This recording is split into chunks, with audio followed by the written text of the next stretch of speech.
Um,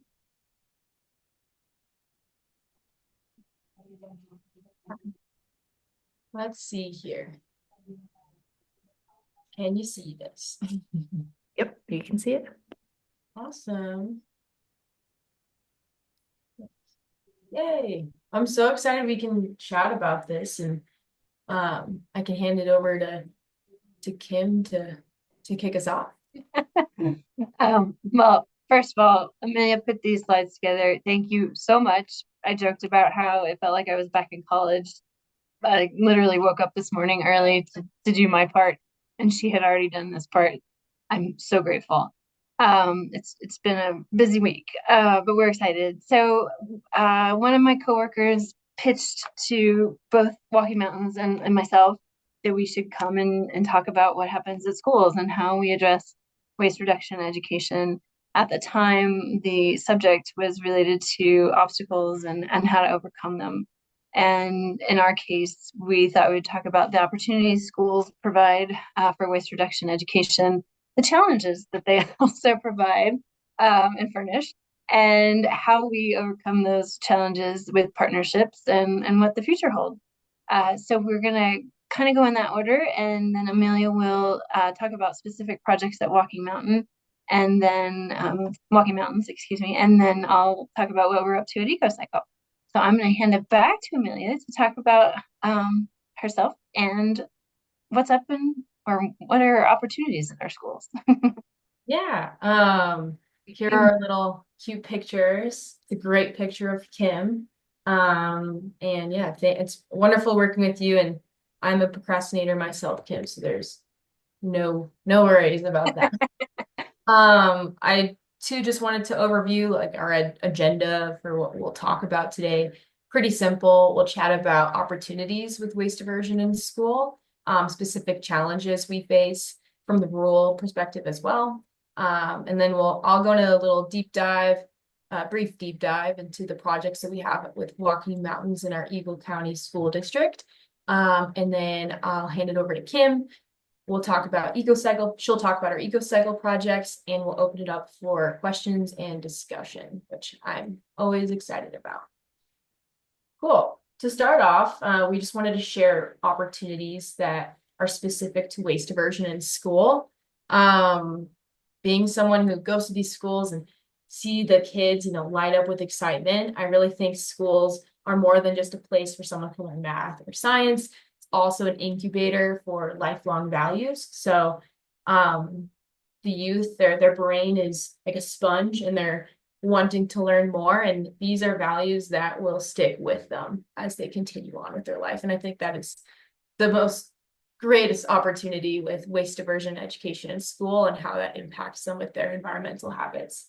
When it comes to waste diversion, too, a lot of our activities are hands-on, meaning it could engage them more and they could retain that information more effectively. Kim worded this perfectly, which is it's a captive audience in a contained space, which sounds kind of funny, but it's true. I mean, they're required to be there. The purpose of school is to learn. So going into that space does provide a great platform to talk about waste diversion, and hopefully people listen too. Hands-on experiences such as recycling programs produce stronger behavioral outcomes. As for leadership development, a lot of our programs too have opportunities for the students to engage with their peers and say, hey, I'm coming to your classroom. We're going to talk about recycling today. And that can introduce different leadership opportunities for the youth.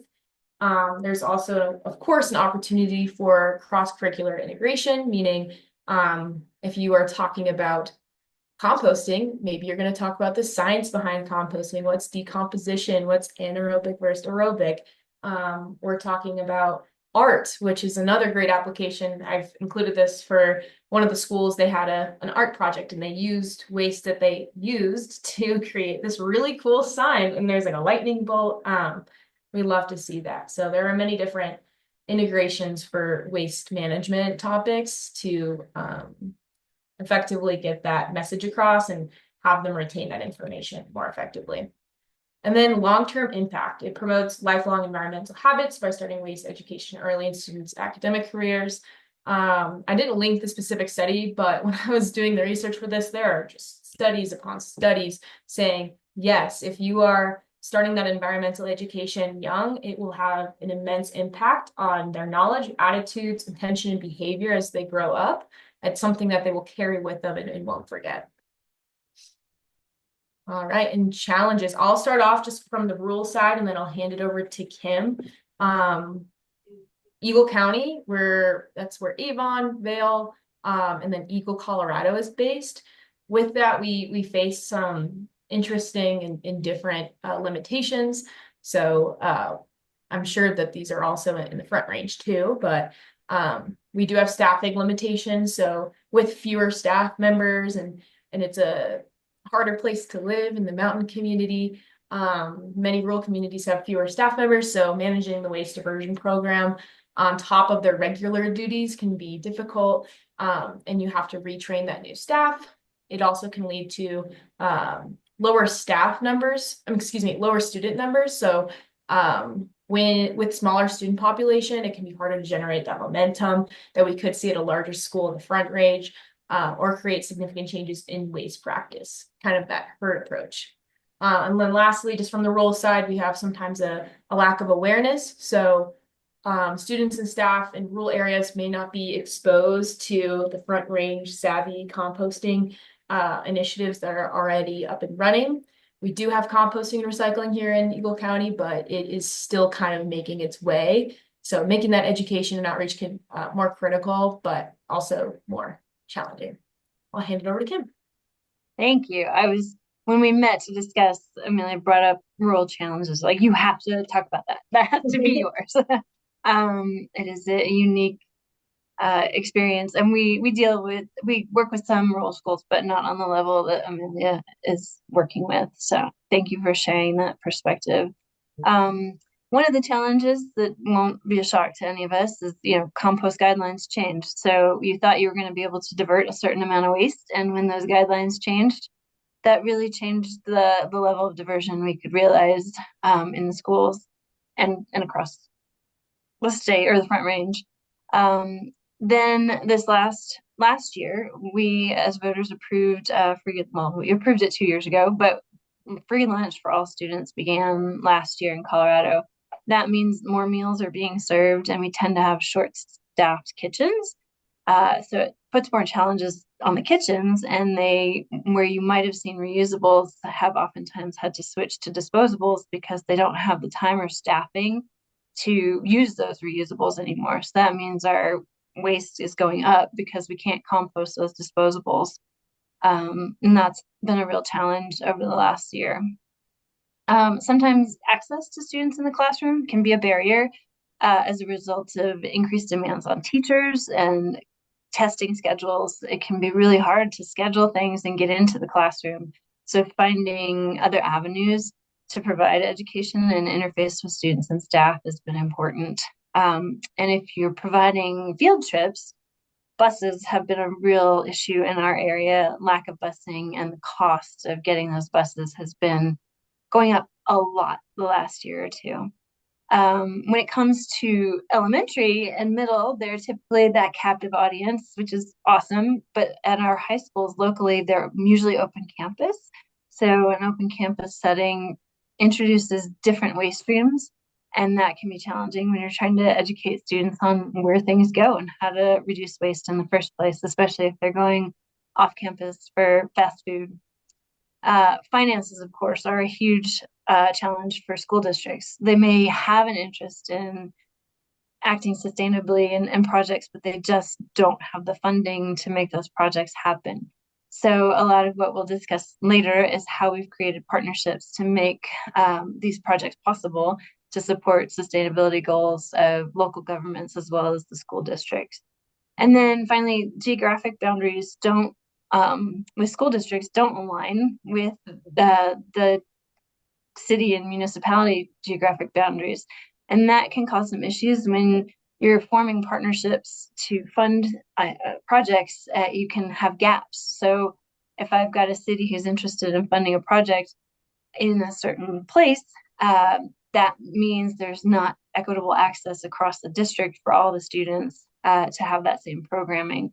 So trying to form those coalitions so you can create that equitable access across their districts is important. It also affects hauling and guidelines. If I've got a different hauler in one location versus another, and we're going out to educate, you have to be sure you're saying the right thing in the right place because, if I'm in Denver, they might accept a disposable cup that isn't going to be accepted here in Boulder County. So being aware of the guidelines and sticking to them can be a challenge. So that's just some of them. They're great places to work, and it'd be boring if there weren't challenges, right? So, it is what it is, and we do our best to overcome them. I'm going to turn it back over to Amelia so she can tell everyone about the great things she's doing at Walking Mountain. Thank you, Kim. And that is, you brought up something I really want to discuss with the group later, which I don't think I've brought up in our Recycle Colorado meeting, which is the whole number one plastic cup situation. So I'd love to chat about that later, just with it being accepted in some areas and not in others. So that's on a separate note, but something I'm passionate about. Um, all right, here's another art project. We'll just dive into what we're doing with the Eagle County School District and at Walking Mountains. I also just want to start off by saying I'm not the hero in this program. I'm not the person who's doing everything. Like we are providing the resources or providing that the support that the teachers in the school district may need. But we'll kind of dive into what the structure is for our green teams in Eagle County and how Walking Mountains supports. At the end of the day, teachers are our heroes. So just want to make that very clear. Um, the green teams here in Eagle County and with Eagle County School District really started in 2021 to 2022 with the goal of achieving a 70% waste diversion rate over 3 years. They wanted to have an initial 30% waste diversion rate, 50, and then a 70% diversion rate.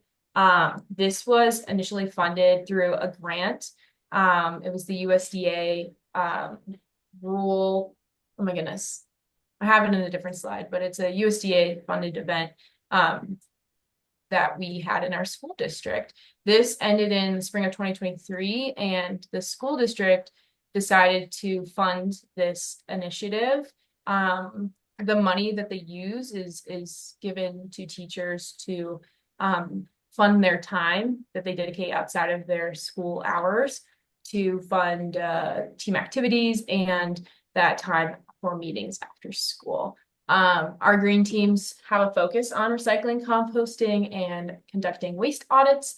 And Walking Mountains plays that partnership role with environmental education and providing those resources. Will come in and organize their waste audits for them or talk about something specific related to recycling or the PPRA ban, which has been a huge topic and focus.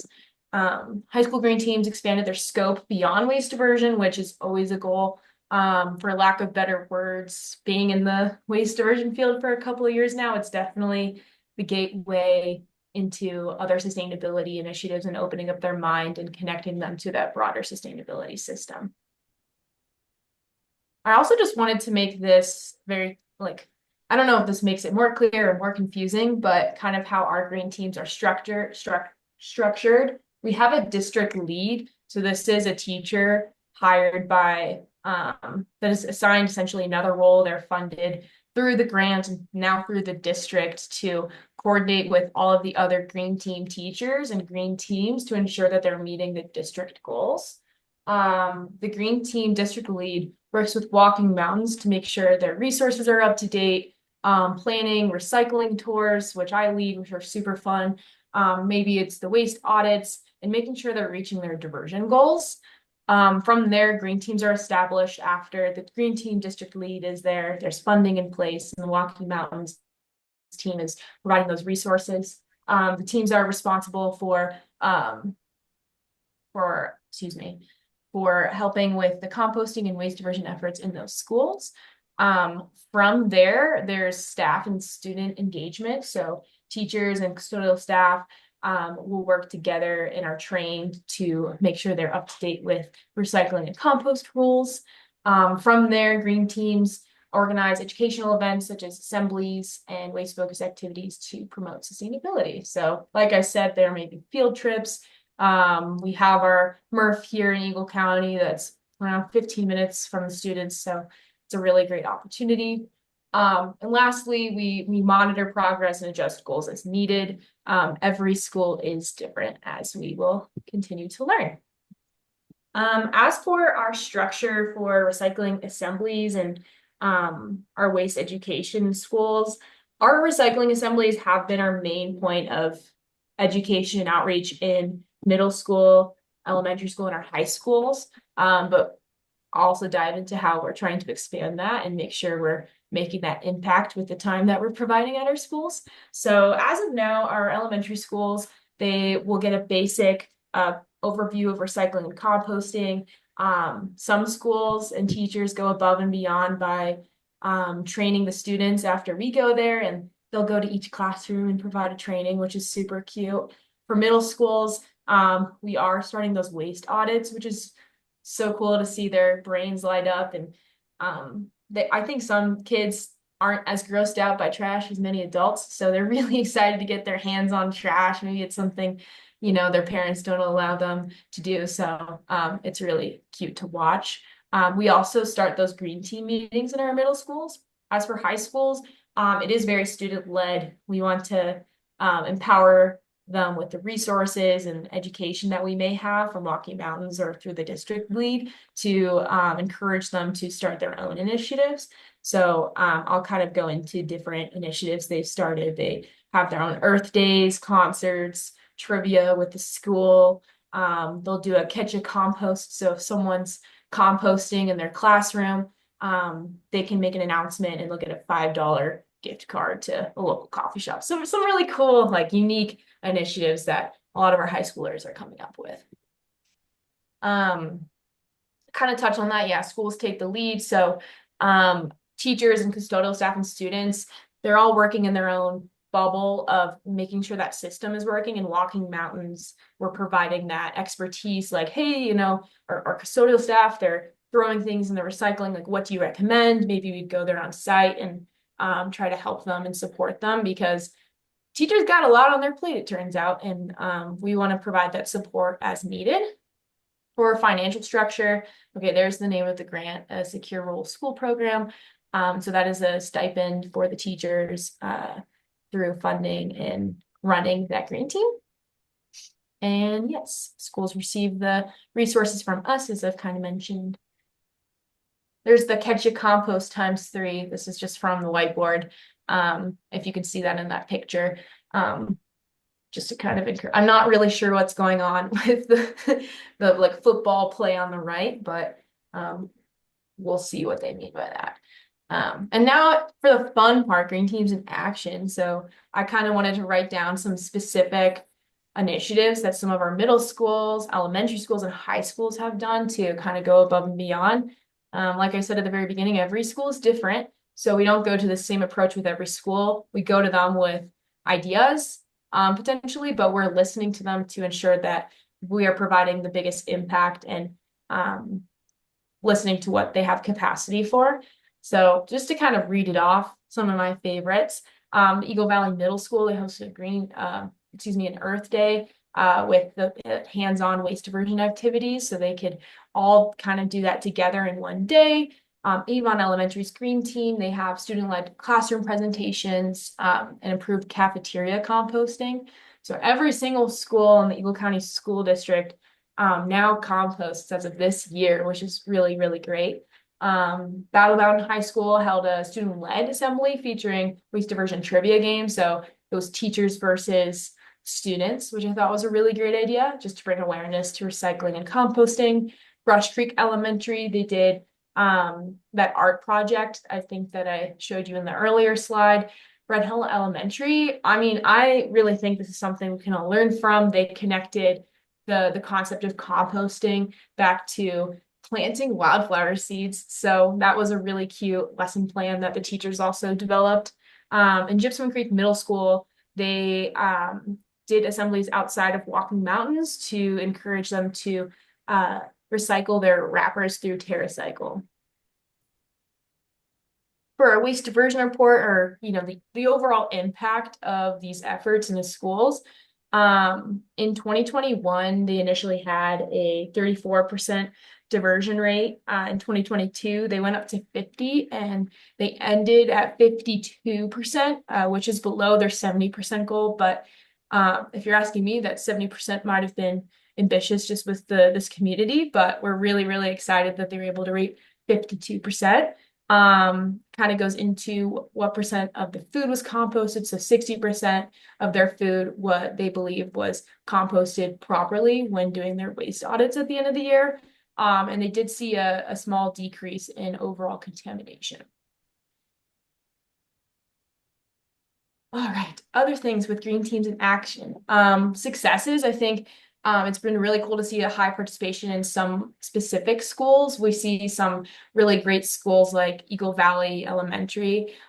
They go above and beyond and will get like 20 people showing up to their green team meetings. And then there are some smaller schools that will have maybe one or two students. Some schools were reaching really high diversion rates, and we don't have plastic right now in our schools except for some small utensils. But we do have mostly compostables and serving containers in most of our schools. Durables next. As for challenges, I kind of spoke to this already, but scheduling after school meetings is always difficult. I'm sure Kim went through that too. Kids have a lot on their plate, and especially out here, they're skiing, they're snowboarding, they're training for the Olympics, whatever they're doing. um, and the custodial staff turnover was huge. We'd have to retrain a lot or provide those resources over and over again. But as for lessons learned and resources to share, I think it's really important that you create those connections with those teachers to ensure that they feel supported, because they are ultimately the heroes, like I said, in this initiative. And if they have the buy-in and they know they're supported, I think that they'll feel more empowered to provide that green team resources. And then also it's crucial to have these initiatives ongoing. I think just stopping and starting them will make kids confused. What's next? So we want to expand student-led initiatives. We want to encourage them to develop and implement new waste diversion projects. So just continuing to think above and beyond. Strengthen collaboration across schools. So we have 4 high schools, 6 middle schools, and 9 elementary schools. We'd love to have some of the high schoolers come to the middle school to say, hey, we have this green team, and you should join, and you should get started right now at your middle school. We also want to broaden the environmental focus. So I think, like I said earlier, waste diversion is the start. How can we expand that to other climate action policies that are relevant? So lastly, sorry, someone came in and I got distracted. Yeah, we want to support schools in developing zero waste lunch programs, compostable materials, cafeterias, and reducing overall waste. So much more to do. I'm not going to bore you all with these fine details, but we will continue our waste audits, increase training and resources, more field trips. I think that was a really impactful opportunity that we were able to offer for schools, just to like actually see where the recycling is being sorted. And yeah, we want to get more specific to with what we're doing in our schools. So for our elementary schools, instead of an assembly, we have a waste wizard app, so can we bring an actual person dressed up as a wizard to the schools and be fun with it, or dress up as a trash guy where you attach the cups to your body and you're like, oh, this is the amount of waste a person creates in a month. Kind of having that different perspective and that education in schools. And then middle schools, yeah, how can we get more interactive? We've started to do some sorting at lunches, so we have some waste wizards. They call themselves the waste wizards at school at lunchtime, and their green team will help sort the waste. So that's kind of what I think is next. And I don't want to go too over time, but I'm going to kind of go quickly through some photos because those are always the coolest part. You have the waste audit happening, some tree planting in high school, clothing swaps. Here is like that trivia game that they've had at high school. That's my staff member, Emily. The slide says, how trashy are you? Um, as trashy as these things. So kind of having that fun perspective, not always that professional, boring perspective in our schools. We had that Earth Day. We have composting in our elementary schools. The high school green teams brought our zero waste tents to sort of their football games. We had retreats at our Sweetwater campus, which is near a state park, where they were able to talk about climate action and what they want to do with their future. They were able to go to a hot trip. So there are many different opportunities and ways to expand waste diversion in our schools. And I'm excited to talk about this with you all. So hopefully you learned something new from Walking Mountains. As for questions, we're gonna hold the Walkie Mountains side of that till the end after Kim gives her side of the presentation. So I'll hand it on over to Kim. Awesome. Thank you. I learned a lot. I've never seen a waste tent before, or sorting tent. I need to know more about that. Let me figure out how I can share my screen. Let's see. They're like retrofitted. Oh my goodness, I'm blanking on the name. They're retrofitted camping tents. So That's so they're cool. based in Steamboat, and I'm totally blanking on the name if someone remembers. Oh. Am I successfully sharing a slide that says eco? Okay, great. It's been a while. So I'm part of EcoCycle's School Recycling and Environmental Education Department. Just gonna put a plug in for all my teammates. We're a small but mighty crew of about 8 of us, mostly full time. And if you're happening to notice how one of us is inside of a bus, she works remotely from New York. She used to live here and relocated, so she's our full-time registrar and gets us out into the schools so that we can do what we do. I decided I would start with sort of like a project-based approach, and this project being the biggest and probably most intensive. EcoCycle began the Green Star Schools program in 2005. The Green Star Schools program works specifically on waste reduction in schools by improving the recycling, promoting reuse, and adding composting to the schools. And with guideline changes in the Front Range with compost, that now means we're only composting food scraps in the cafeteria. Prior to guideline changes, it meant we could collect non-recyclable papers in classrooms and bathrooms and such. So that change did have a huge effect on the amount of diversion we could see at our Green Star schools. The program began, like I said, in 2005, and I think I'll get to it right here. We do operate that program in 2 school districts, and in about a month we should be seeing our first school added in Adams 12 5-star. So we currently have 44 schools that are in Boulder Valley School District, 22 in St. Vrain Valley School District, and then the one is coming in Adams 12 this fall. So we have a total of 66 schools at this time and 67 soon to be. Um, so that's a few pictures of our students in action at Green Star Schools, supporting sorting in the cafeteria, and our staff down at the bottom. As you mentioned, the kitchen and custodial staff are integral to waste diversion in schools, and we're always proud and happy to feature them. And they're so supportive of the program and so vital to its success. So then I just shared a few quick facts about Green Star Schools. As I mentioned, we have 66 total at this time. Last year in Boulder, EcoCycle hauls compost for our Boulder Valley School District. And so we have direct access to the amount of compost and recycling at those schools on a regular basis. And last year we were going through a relaunch process. So the amount of food scraps collected is lower than it will be this year as we continue to launch the rest of the schools. But they collected over 142,000 pounds of food scraps at their schools last year. So that was a lot of diversion of organics. We do, as Millie mentioned, lots of tracking and reporting. So just a few numbers. We have 400, last year we had 431 Green Star School specific presentations. So those would be specifically about waste diversion. And in those presentations, there were over 14,000 participants. We do go what we call out to lunch a lot. We go to the schools to help support sorting in the cafeteria. We're not eating lunch, we're watching everyone else eat the lunch. The kids will ask us, when do you eat? And we don't count participants when we go to lunch, just because that doesn't make sense. So participants are students and staff who participate in classroom instructions or assemblies if we've got those. And now we're seeing, you can see up to about a 67% diversion rate that has been affected again by increased lunch service and the need to move back to disposables at some locations due to lack of staffing. So how do we make Green Star Schools possible? It's a very intensive program, fully supported. It's not like we just go in and do it and we're done. We go back year after year. Green Star Schools are required to have annual education at certain grade levels, depending on the school. So it's kindergarten, either third or fourth grade, again at sixth grade, and again in ninth grade.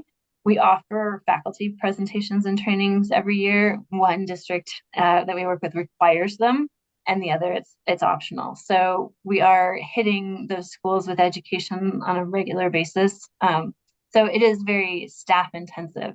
So in order to make it possible, we've tried to build this consortium of funders that make it work. And I have always it's a Venn diagram because of the overlaps in our localities. And so it's important to notice, and as I pointed out, it can leave some gaps. You notice Adams 12 5-star. I'm only able to serve currently schools that are in the Broomfield location of Adams 12. And that means the 4 other cities in their districts are not able to participate in the program at this time. But it is a super intensive program, and I'm gonna put all the logos there. I'm still probably missing some. But these are most of our contributors to the Green Star Schools program, so that makes it all possible. Everything from foundations to grants to several, as you notice, municipalities and local governments that really make this program possible.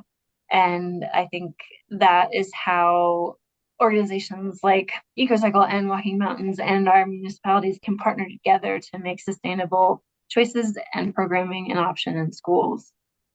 So that's the big one. That's the tough one, very intensive. We also provide environmental education, and many of those programs are related to waste diversion. And we do offer those programs again in the same 3 districts at this time: Boulder Valley School District, St. Vrain Valley, and in Adams 12 5-star. I highlighted some of the locations just because people don't realize, how far they range. So we could be in Ned or Lyons or Hygiene, and then all the way up in Erie and Broomfield. So there's a large degree of geographic differences and sometimes mindsets at those locations. This is a sample of some of our offerings just at the elementary level.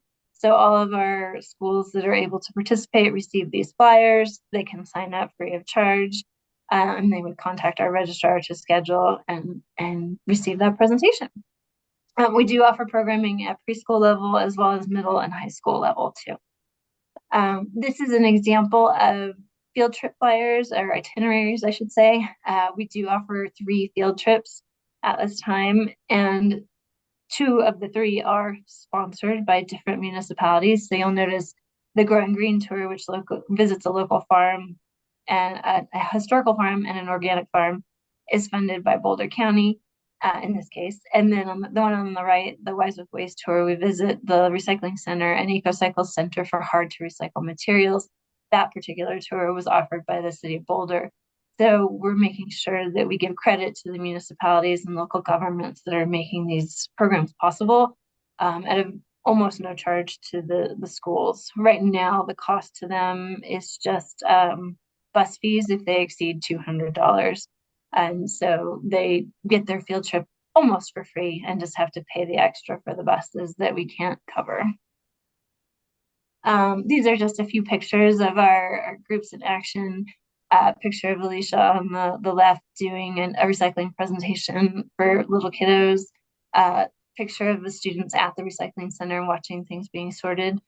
The large group photo is one of our very popular holiday presentations about waste reduction during the holidays. So those students had made their own gift wrap and decorated that. And then the one on the right is our Growing Green tour at one of our local farms, Kilt in Longmont. or nylon. Then just a few facts about that. We do offer 27 presentations and 3 field trips. We have 9 general topic areas that do include recycling and composting, waste reduction. I have not updated last year's numbers yet, so I'm sharing the year before. So we had almost 1,500 presentations and about 35,000 participants in those presentations. Our programming is currently available to about 108 schools, and that spans 3 school districts and 3 counties.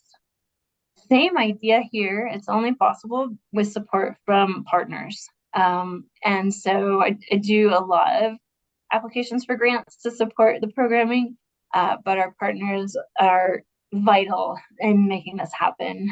The city of Boulder, the city and county of Broomfield, town of Erie, our school districts, they all are in the Boulder County are all contributing to this programming to make it possible for the teachers to receive this. I think, when you tell them something is free of charge, they always think there's a catch, and there really isn't, thanks to the funding support. And then so there's the Green Star Schools being the biggest, largest project. Our EE is ongoing. It's a big project for us, but it's a sort of, you show up in the classroom and the teacher can sign up for as many presentations as we have the capacity to deliver. And then we've started some sort of smaller projects that municipalities and local partners have been interested in supporting. 2 of those I will share. One is what we call locker leftovers, and the other, we started zero waste event kits. So I'll show you those. Our locker leftovers project is funded by Boulder County, the town of Superior, and the city of Boulder. And at the end of the school year, we go to our local middle and high schools as the students are cleaning out their lockers and recover all of the materials that we can. If they are recyclable, we're helping them make sure that they get recycled properly. If they haven't been really consumed or are reusable, we're recovering those. So you can see our yellow bins where we collect all the materials that are reusable. And our goal is ultimately to get the teachers and students to actually take those materials while we're there at the school and keep them for themselves.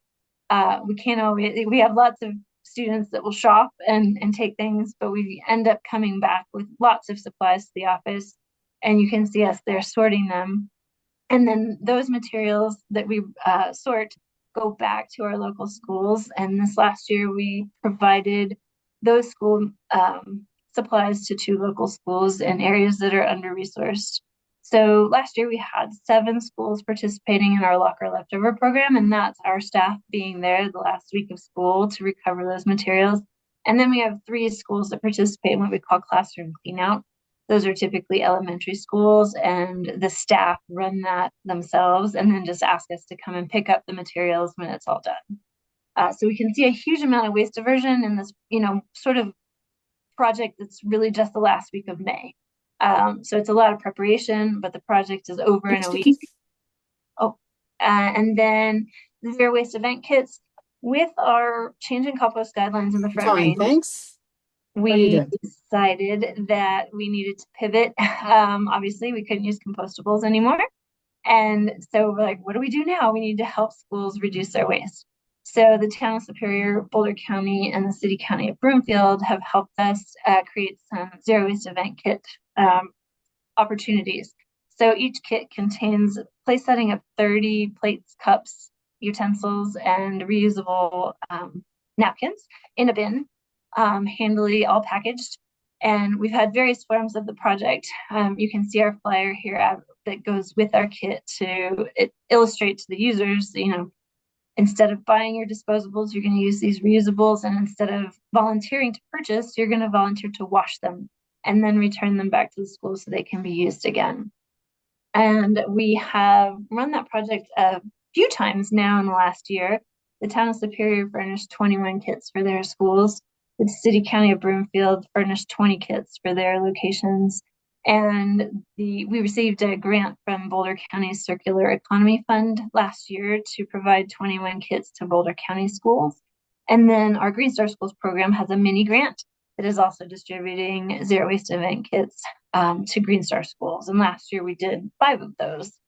And this is a picture of students using their kits at a middle school dance. So that's the town of Superior School. They used their reusable plates and cups and didn't have to buy any disposables. for their dance at the middle school. That is the end of what I was going to share today. I've got Amelia's. Oh no, I put the wrong email address up there. I didn't fix it. Well, you're good. I'll put it in the chat. You're totally Thank fine. you. I don't know how I did that. So we can pause for questions if anybody has any for us. Thank you guys. If does anyone have any questions? It looks like Carling maybe.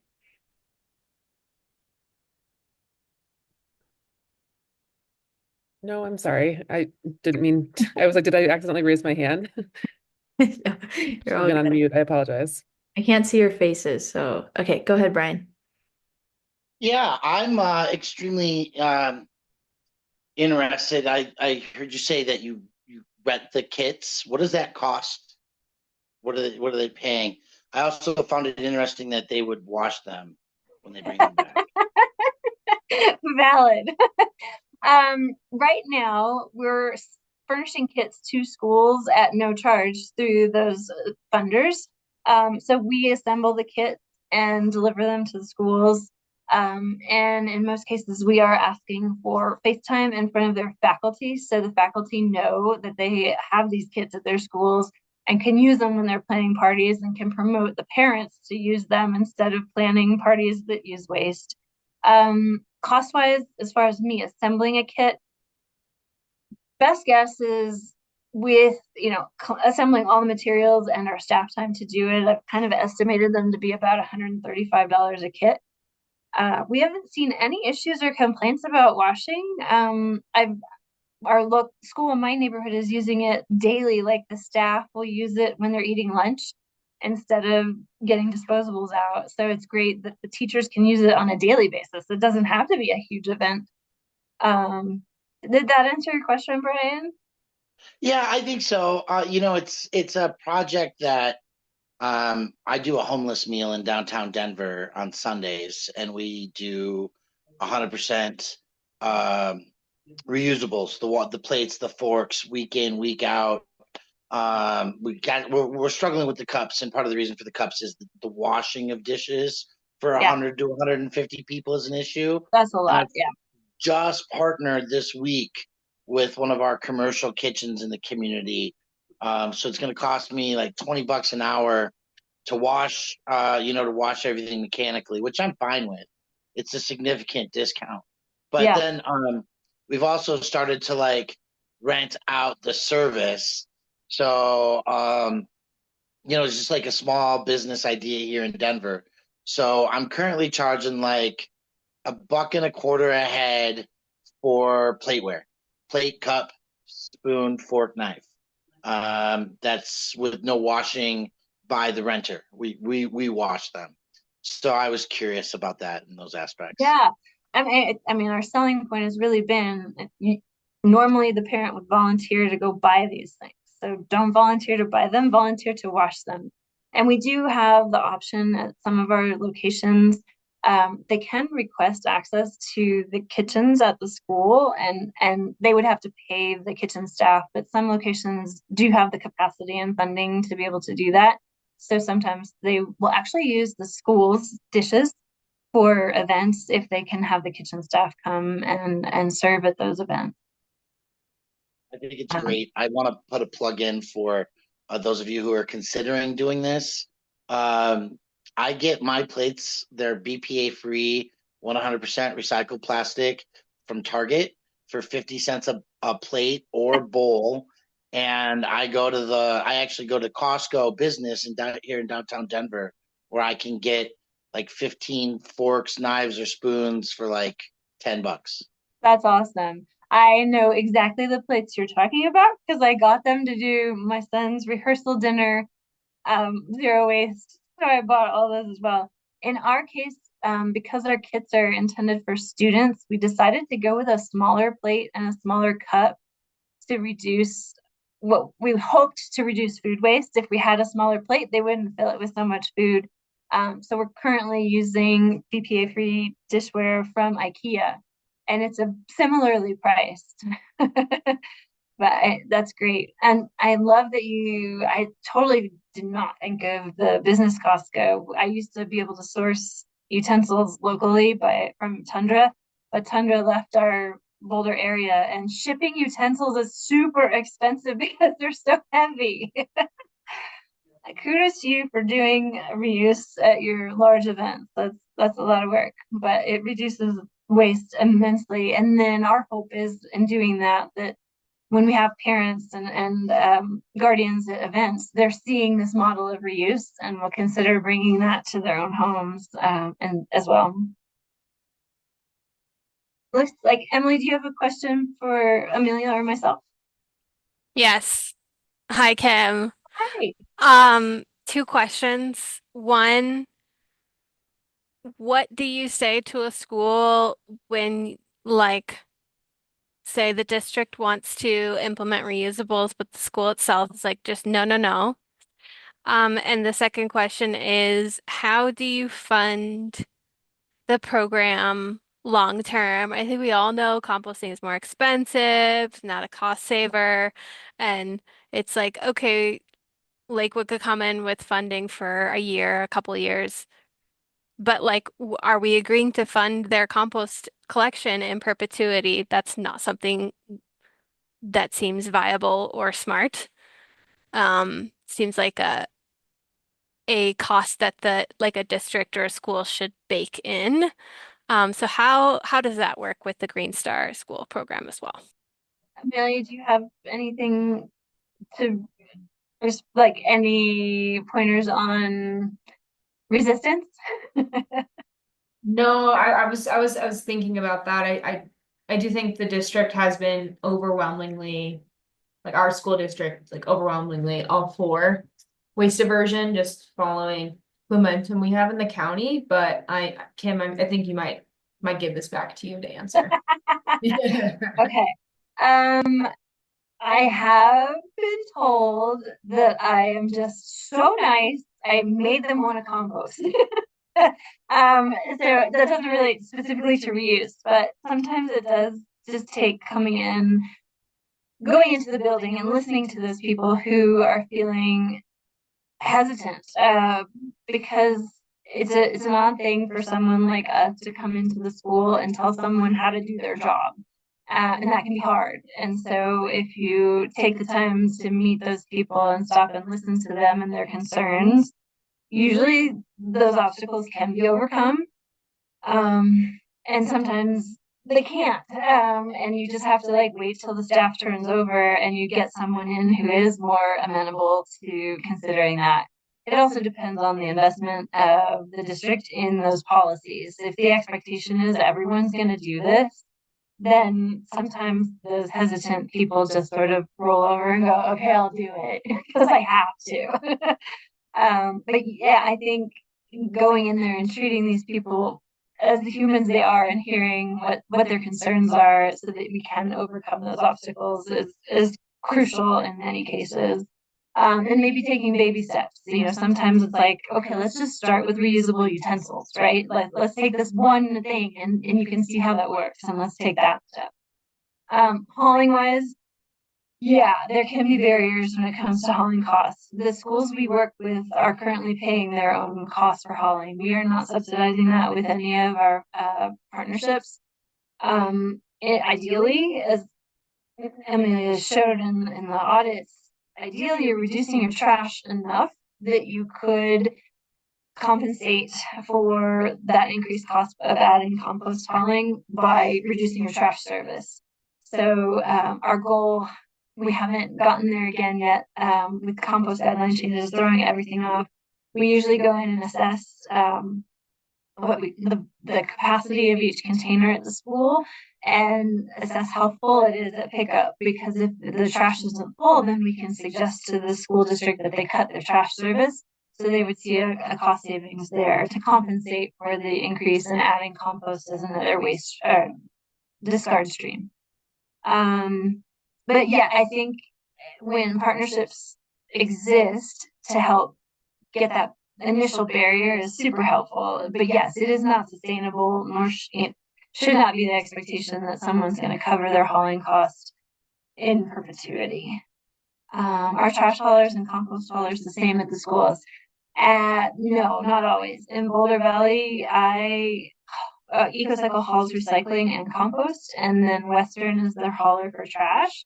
In St. Vrain District, where we work with as well, they do have Western hauling all of their waste streams. Amelia, how do you guys handle hauling? That has to be a challenge in rural areas.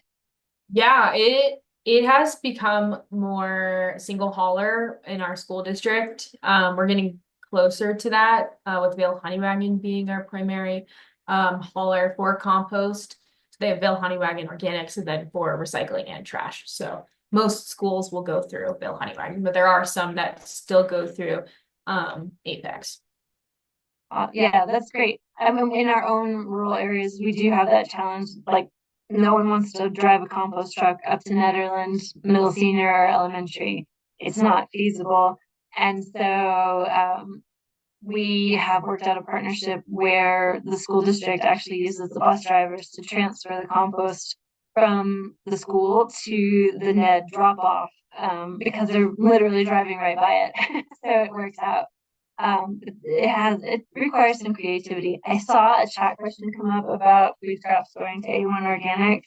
At this time, food scraps in our area that we haul are going to A1 Organics. In our case, EcoCycle transfers materials to Western Disposal and Western hauls out to A1. Emily, did I address everything you asked? Yes. Yes, and something else I'm thinking about is just the fact that when in 2028, when EPR expands to non-residential entities, that it'll be an easy, more palatable change for some of the districts to say, well, we're getting reimbursed for recycling, so that line item should get put towards composting. Yeah, that could be a huge benefit to breaking down those barriers. Brian, did you have another question? Thought process, yeah, because I'm loving all of this. There is examples of anaerobic digestion happening on school campuses, and lots of money right now for Build Back Better grants.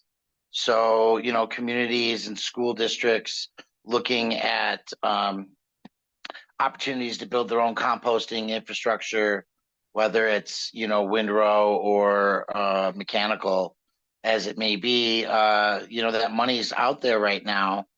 Also, there's not just EPR, but CDPHE is also responsible for reducing methane emissions from landfills, and one of their targets is reducing the organic material that is starting to die, process into methane within 6 to 12 months of it being put into the facility. So some landfills are charging cheaper tipping rates for organic material diversion that's clean. And, we might see some grants and other programs coming out of CDPHE to help support that infrastructure and societal shift, right? Because if we don't teach our kids to do it, then it's not going to happen in 20 years. Well said. And thanks for bringing up grants. One of my coworkers wanted me to make sure that I mentioned on this webinar that there is funding from plastic-free restaurants for reusables in schools. So there's my plug. I don't have the link right now. Oh, somebody already did it. Wow, that's crazy. Yeah, so she wanted to make sure everybody was aware that that is an opportunity that's out there. And I think, Brian, one of the things we as community partners can help with is sometimes the school districts just don't have the time or the person to write that grant, right? Like they would be interested, but they don't have the bandwidth to do it. So sometimes these partnerships are great to help facilitate that so that we can see that change in the school districts.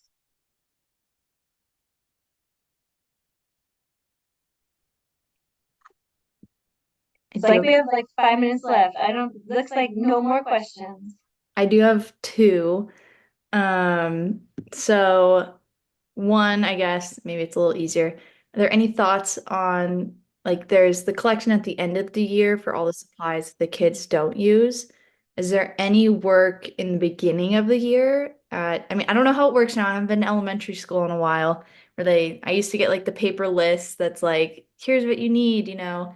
And I remember getting new stuff every single year, and you had to have the best of the best. Is there any work in that aspect of it instead of just at the end of the year? Amelia, do you guys do anything with school supplies? I'm not as connected to that initiative, but I do know that they collect materials, or some schools will fund, like the parents will fund into a pot of money, and then they have allocated resources for them already. So they don't even purchase. They just buy into it.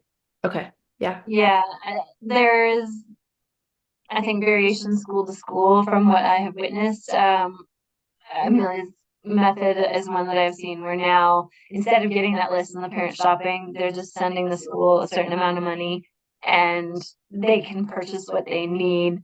Um, we have less, it's hard, I would say, to do that because the kids aren't in school when they show up, like for us to be able to speak to them about purchasing supplies because we don't have them as an audience until they're already got there and have those supplies. Um, we do address that topic in many of our presentations as far as, thinking about reuse all the time and thinking about if you do have to purchase new, purchasing something that is manufactured from recycled material and also can be recycled, like thinking about the difference between the two and stressing that so that as consumers, they can spend their dollars in ways that are more sustainable and green. So yeah, it is tough, and we hope at least that the students who are choosing to shop with us and take those materials are using those when school starts. There are limitations because if the school expects you to pay that school supply fee, there's nothing you can do about it. Right, right. Yeah. Yeah, I'm like, can we direct them to like I know in Boulder there's art parts and not that they would have a lot of back to school things, but Yeah, some other way to get that information out there. yeah. Um, well, cool. And then my last question, we get reached out to by a lot of schools. Most times we can direct them to Walkie Mountains or EcoCycle, but sometimes they're out of the range that you guys can reach to or in a different state. Mhm. Um, and so is there like, have you worked with other states and communities to kind of share like how you set up your program or like can you get them started so they can implement this in their own communities? I Amelia, I haven't, Kim, so I'll defer to you again. You have. yes, we do hear from communities throughout Colorado, and like next week I'm at a meeting with a parent from Houston who wants to talk to us. Um, obviously I can't support Houston at this distance, and then they would probably don't have the funding to, to send me down there, right? But I'm always happy to talk with parents or teachers or administrators who want to know more and how they could approach this thing and that it's important for them to realize you don't have to start with like the biggest thing, right? Start with something small that feels like I can do this. In addition, EcoCycle has a zero waste schools activity guide on our website, so that is a resource available to everyone. It's divided into chapters based on the subject matter of recycling and composting and reuse and special projects. And so the intent was for it to be projects that could be taken in small chunks. Like this is what I have capacity for. I can do this thing. And so that resource is on our website for everybody to use. Cool. Perfect. Amelia, I had a question for you. How do you all handle compost collections in an area where you definitely have more wildlife than we have to deal with? Yeah, I think those expectations are like clearly communicated with all staff just to make sure there aren't any accidents with leaving something open. But we do have bear-proof compost toters that we have at all the schools, and large like 2-yard dumpsters at some of our bigger schools. So these are toters that we utilize in our curbside program in the town of Eagle. So I'm I haven't heard any stories of a bear getting into any of them. I'm sure a bear might have had fun one day, but we haven't had any like consistent issues with that, just with the clear communication and the bear-proof toters and dumpsters. That's all. I was curious if the bears would literally take the toters because we've had bears overturn dumpsters in Lions, like literally overturn the bear-proof dumpster and drag it down. Yeah, it happens. I mean, I this is a little off topic. Oh, well, it's actually one, so I'll share this another day. But yeah, many stories surrounding wildlife and compost. Yeah, and that can be an issue and a barrier at lots of locations, Yeah, as well as contamination because we experience a lot of public dumping at our schools when containers aren't locked. And that absolutely. It's an issue, but I think even more than that, it's a huge talking point that a lot of people against composting will always say to defer that initiative from happening. I've noticed, I'm sure Mena or anyone else in the mountains area can agree with that too. Yeah, great. Cool. Good job, Kim. Now, thank you for doing all of that work. Your slides were beautiful. I love those. Well, Thank in you. full disclosure, we thought we were gonna my whole plan was to merge the slides, and with my procrastination, I got in this morning. I was like, "How am I gonna put this together at the last minute?" And I was looking at old slide decks, and I was like, "I can reuse part of this. Reuse is Perfect. best, right?" You did great. I learned a lot, so thank you. Thanks Yes. everyone for joining us. Thank you guys. And we will post this recording so that we can share it with a bunch of other teachers and schools and communities all over the world. So you guys can get many, many emails about how to implement. Good luck, That Kim, was with the all those goal, emails. right? Cool. Thank you guys. Have a great rest of your week and enjoy your fall. Thanks. Thanks for Thank hosting us. you. Bye bye. Bye. Thank you. Thank you.